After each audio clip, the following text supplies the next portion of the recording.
It seems to me sometimes we find ourselves living in a throwaway society. You have a hamburger, you throw the plate away. You have a Coke, you throw the cup away.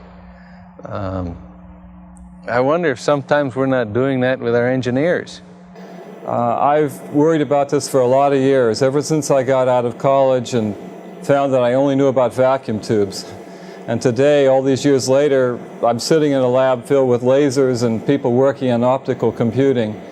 And that's a long transition to make, and you can't do it without running in place and learning a lot of stuff along the way. In May 1994, the IEEE Educational Activities Board organized the Industry 2000 Workshop, inviting more than 100 engineers and managers from industry to discuss and debate the problem of maintaining engineering vitality. They came to identify the lifelong learning needs of industry and to determine how IEEE can work with industry, academia, and government to enhance the technical vitality of engineering professionals. In his keynote address, Ray Waddups of Motorola linked Motorola's success with its commitment to provide quality education for its technical workforce. And I am absolutely convinced, as historians look back on the 1990s, they will say the minds of the people are the source of wealth in the 1990s. Paul Gehrmann of IBM reported the results of a major study that benchmarked technical vitality across U.S. industry. Panels of experts struggled with issues and trends affecting technical vitality. Workshops identified major issues. Finally, participants developed recommendations to be implemented by the IEEE. These are ready access to relevant and affordable educational experiences that are convenient and just in time. Acceptance of career planning as a personal responsibility. Development of a culture of continuous learning with management support. Time made available by engineers and their employers for participation in lifelong education. And recognition of the importance of technical vitality by engineers and their employers. Engineers said they lacked the time needed to keep up with technology. With the downsizing that has occurred in the world, engineers are working extremely long hours. It leaves them very little time for their personal lives and certainly very little time for training. And I believe that in most companies, if you were to ask an engineer what's the greatest impediment to continuing education activities, they probably would state time.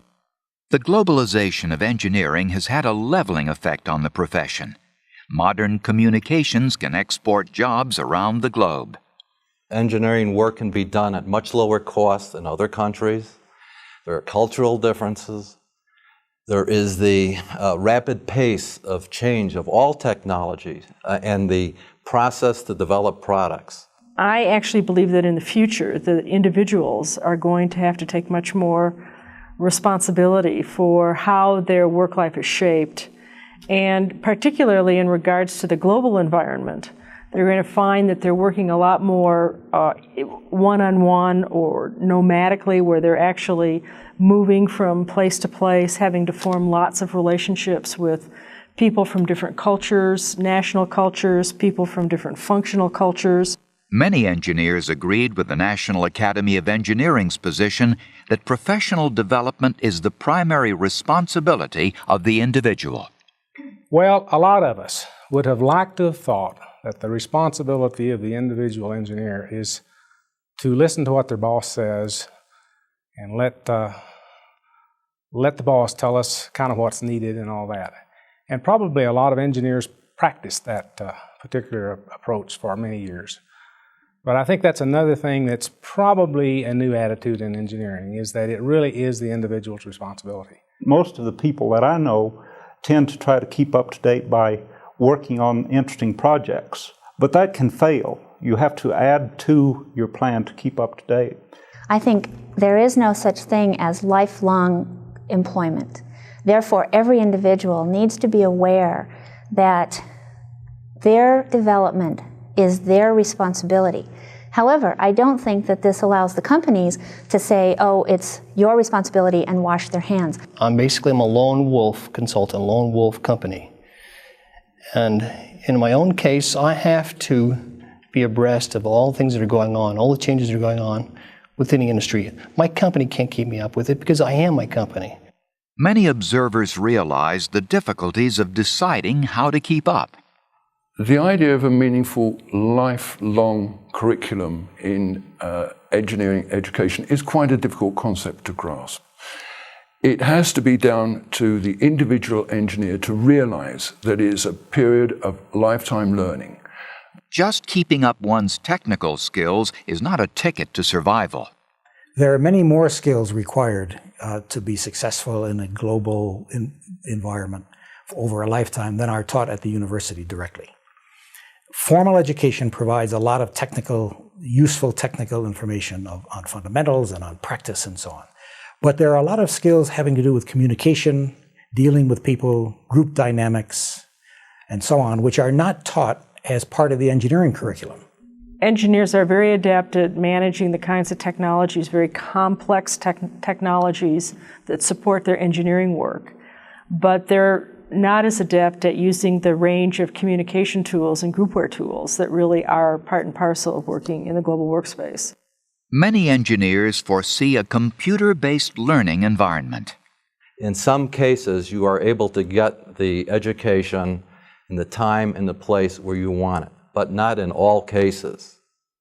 So that's the advantage. The disadvantage of distance learning happens to be the fact that you have a sterile atmosphere. Unless you can work and interconnect and network and do this online, you have a real disadvantage. The idea that engineers must become adept learners over a lifetime is gaining acceptance. And in the past, we felt that education was simply endure the exposure and get as many exposures as you can, and maybe something would sink in. In the future, this notion of becoming process-oriented, of learning what is the learning process itself, I think that that's every individual's responsibility. Even when engineers are motivated to learn and know how to learn, there is still another barrier: cost. If I'm going to supply money for someone to take an extra course in their field, it has to have some applicability in order for me to do it. Again, I think that's a small company view of it. I wish we didn't have that. One of the things that I will say, though, is once I have sent one of those engineers to a training session, I expect them to come back with that knowledge and train the engineers in my facility, too. Many companies regard education as an expense, not an investment. Number one, I think that their business plan has to sync up better with the intellectual requirements of the workforce. Industry has to think that one through. When they see a new area they want to go into, they have to translate that to the intellectual requirements, the training, the skill. They have to define a plan for that. When you are in a short time frame, you want to get a product out the door, it's hard to say we're going to allow some time for individuals to train.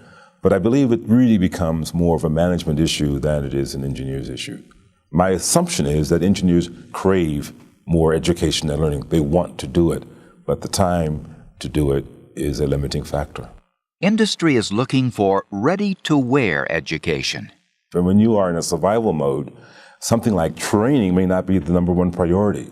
But if some of the pain of getting the training is taken out through the brokering that can be done by a society like IEEE, I would believe that the impact on the small businesses, and of course on the large businesses, we would not be excluded, would be a tremendous impact.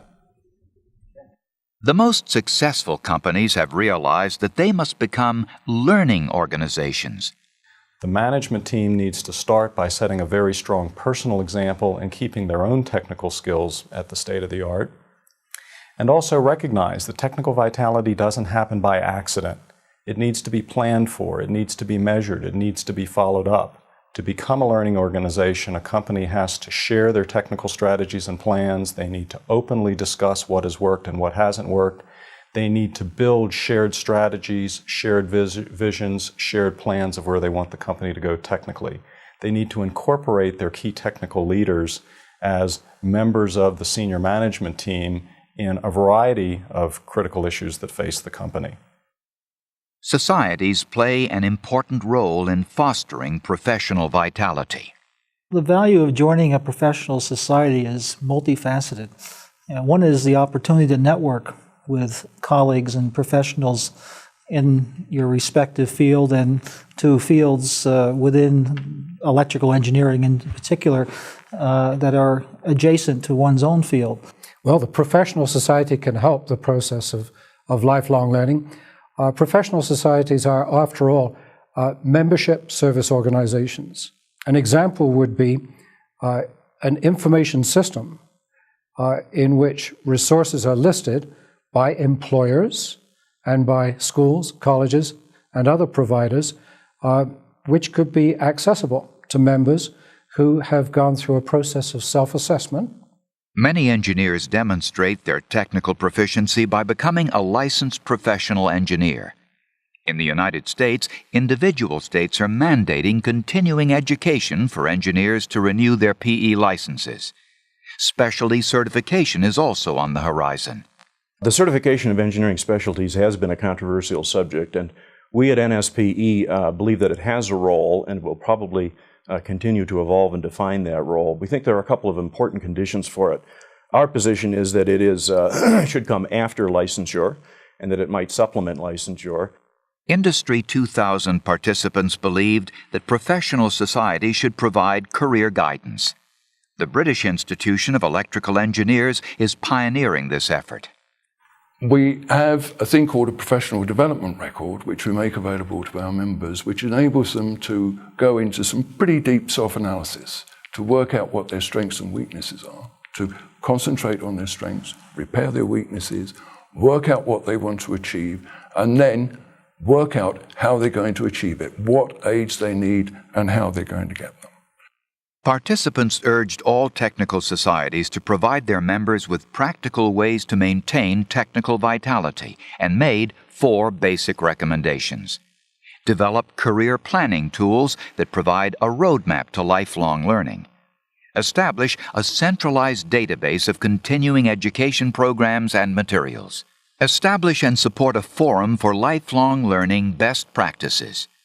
Develop appropriate measures for recognizing participation, and foster effective partnerships among industry, government, educational institutions, and professional societies. The message of Industry 2000 is directed at both individuals and companies. The responsibility to stay current and competitive ultimately is always the engineers. I think it is the enlightened self-interest of a company to educate its employees. I think the best way to deliver continuing engineering education is at the time that the employee needs it, to offer exactly what they need, not more, not less, and offer it in the manner that the employee learns the best. So then, where do you stand? Is your company fostering the vitality of its technical workforce? Are your educational institutions, schools, colleges, and universities encouraging students to become lifelong learners? Is your professional society helping you to maintain your professional vitality? And finally, what are you doing to maintain your most important investment, your career? Will the job you have today be there in the next 5 or 10 years? Will you be able to adapt to the changes that are taking place? Where do you stand? I think that's what an engineer is, after all. You go to school, you don't really learn a trade. You learn how to educate yourself, and you learn a certain ambiance of engineering. And the rest of your life, you've got to keep learning, and we all have to find ways that we can do that.